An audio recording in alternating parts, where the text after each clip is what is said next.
बिस्मिल्लाहिर्रहमानिर्रहीम बिस्मिल्लाहिर्रहमानिर्रहीम अस्सलाम वालेकुम students, welcome back to my YouTube channel. उम्मीद करती हूँ आप सब खैरियत से होंगे। तो स्टूडेंट्स, आज हमने पढ़ना है ENG 5T0 का lesson number 13। I hope so आप लोगों को लेसन 12 तक अच्छे से समझ आई होगी। कोई भी कंफ्यूजन होती है तो कोई भी मसला होता है तो आप मुझसे कमेंट बॉक्स में पूछ सकते हैं या मेरा व्हाट्सएप लिंक ज्वाइन कर लें। कोई किसी भी सब्जेक्ट के हवाले से कोई भी प्रॉब्लम होती है तो आप व्हाट्सएप ग्रुप में भी शेयर कर सकते हैं। लेसन 13 स्टार्ट करते हैं, characteristics of a good test 3, जिसमें हमारे पास टॉपिक नंबर 343 है, नेचर ऑफ रेलिबिलिटी।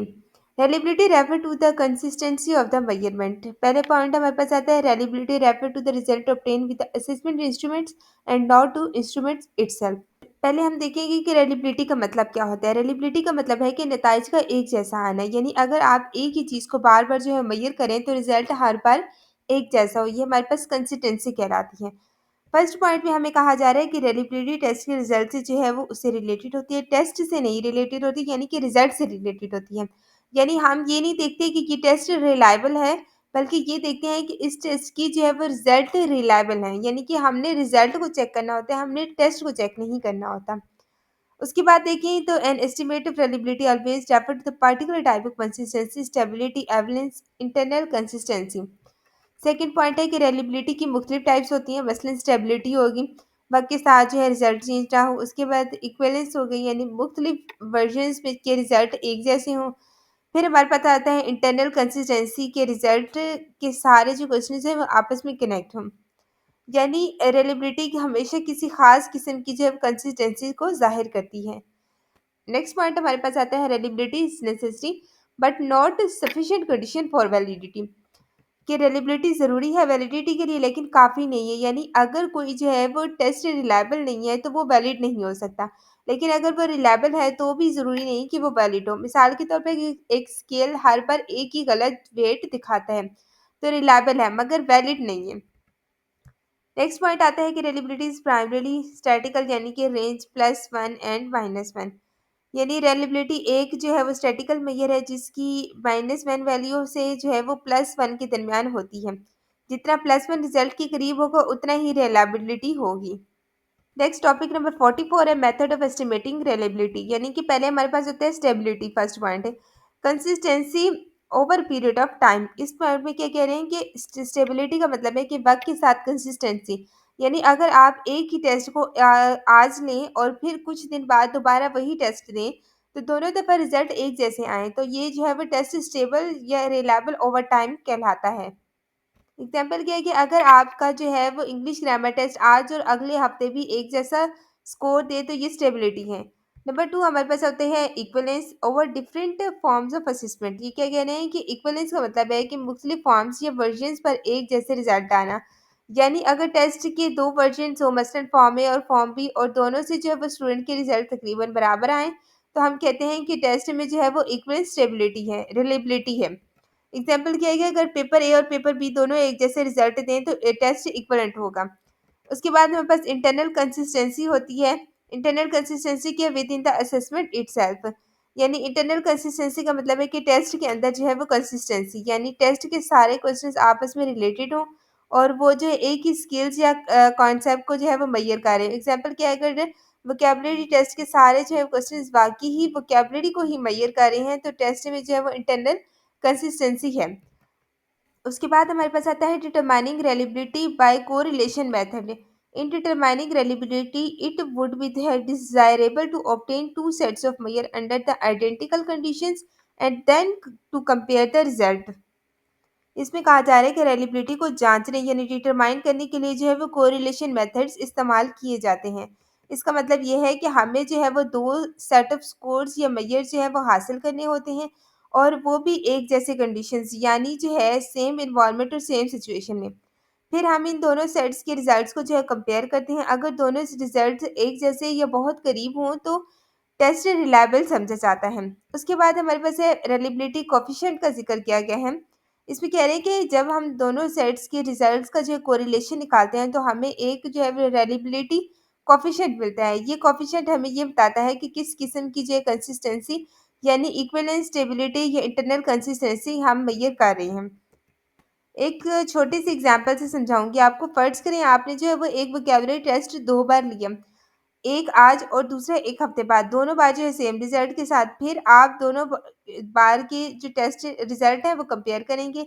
अगर कोरिलेशन हाई है यानी रिजल्ट तकरीबन सेम है तो टेस्ट हाईली रिलायबल है। नेक्स्ट हमारे पास है मेथड टू एस्टिमेट रेलिबिलिटी। इसमें क्या कह रहे हैं कि ये हमारे पास यानी वो तरीके हैं, वो मेथड्स हैं जिसमें जो है हम रेलिबिलिटी मालूम या एस्टिमेट करते हैं। रेलिबिलिटी को जांचने के मुख्तलिफ तरीके हैं और हर मेथड किसी खास जो है वो कंसिस्टेंसी टाइप को जो है वो मेजर करता है। नंबर फर्स्ट पॉइंट आता है टेस्ट रिलेटेड स्टेबिलिटी। इस मेथड में जो है एक ही टेस्ट को एक ही ग्रुप ऑफ स्टूडेंट्स पर जो है दो मुख्तलिफ टाइम्स पर दिया जाता है, फिर दोनों जो है वो रिजल्ट कंपेयर किए जाते हैं। अगर रिजल्ट एक जैसे आए तो टेस्ट स्टेबल है यानी रिलायबल ओवर टाइम है।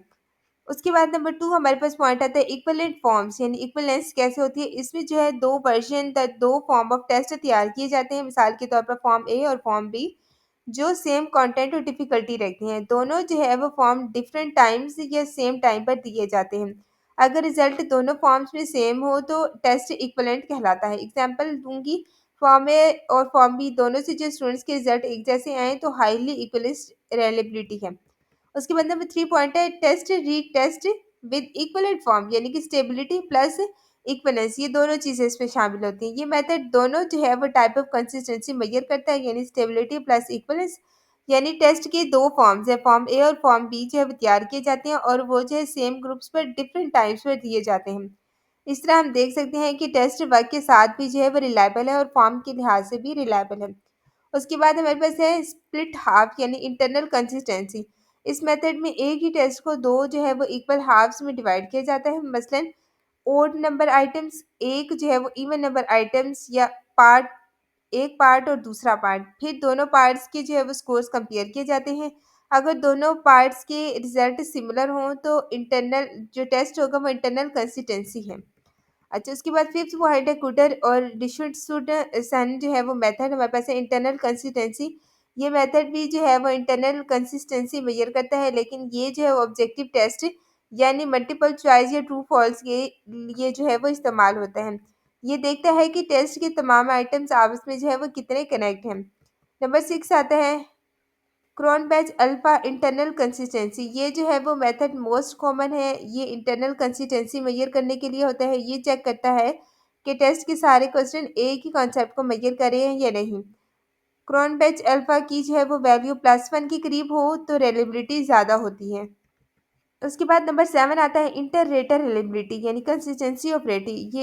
ये जो मेथड है सब्जेक्टिव टेस्ट है, जैसे हमारे पास जो है वो स्पीकिंग परफॉर्मेंस टास्क हो गया, ऐसे राइटिंग के लिए इस्तेमाल होता है। इसमें जो है वो दो या ज़्यादा टीचर्स जो है वो रेटर्स एक ही आंसर को जो है वो स्कोर करते हैं। अगर सब रेटर्स तकरीबन सेम मार्क्स दें तो टेस्ट में जो है वो इंटर रेटर रिलेबिलिटी है। एग्जाम्पल दूंगी, दो टीचर्स ने जो है वो सेम ऐसे को मार्क्स किया और दोनों के मार्क्स तकरीबन सेम है तो हाई इंटर रेटिंग रिलेबिलिटी कहलाएगी ये चीज़। उसके बाद टॉपिक नंबर 45 आता है टेस्ट रेस्टेड मेथड। पहला क्या है कि test retest method is a measure of stability. अब क्या है कि test retest method reliability measure करने का एक तरीका ये है कि जो स्टेबिलिटी को चेक करता है, यानी ये देखता है कि क्या टेस्ट वर्क के साथ जो है वो कंसिस्टेंट रिजल्ट देता है या नहीं।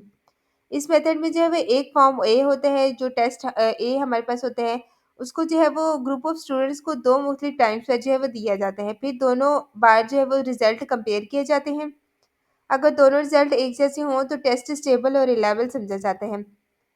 एक एग्जांपल दूंगी कि जैसे यहाँ पे हमें बताया हुआ है कि टेस्ट जो है वो सितंबर 25 दिया गया यानी फॉर्म ए, और उसके बाद नंबर दूसरा दिया गया अक्टूबर 15, दोबारा वही जो है वो टेस्ट दिया गया, उसका भी हमारे पास फॉर्म ए आ गया।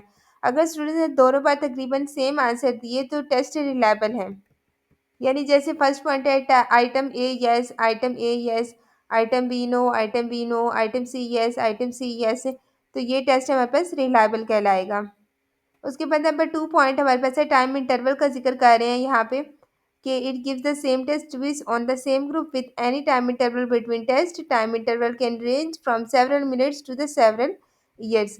अब ये देखें तो टाइम इंटरवल्स यानी दोनों टेस्ट के दरमियान गैप बहुत अहम होते हैं। अगर गैप बहुत छोटा हो, मसलन चंद दिन का या मिनट्स का, तो स्टूडेंट्स को जो वो क्वेश्चन याद रह सकता है, इसलिए जो रिजल्ट ज़्यादा सिमिलर लगेंगे, जो इनफ्लेटेड रिलेबिलिटी कहलाती है।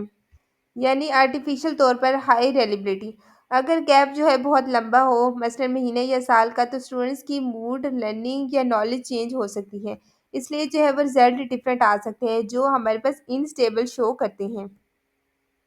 यानी कि शॉर्ट इंटरवल टाइम और लॉन्ग, वेरी लॉन्ग इंटरवल, ये दोनों जो हैं वो आपस में एक दूसरे उस पे टेस्ट के लेने पे बहुत इफ़ेक्ट करते हैं। मतलब इस चीज़ पे सेम होना भी इस चीज़ पे डिपेंड करता है कि टाइम पीरियड दरमियान में, दोनों टेस्टों के टाइम पीरियड कितना दरमियान में था। तो स्टूडेंट्स, ये था हमारे पास ईएनजी 520 का lecture number 13। I hope so आप लोगों को इस लेक्चर की अच्छी समझ आई होगी। अगर आपको मेरी वीडियो अच्छी लगी है so like share and subscribe my channel. Thank you so much.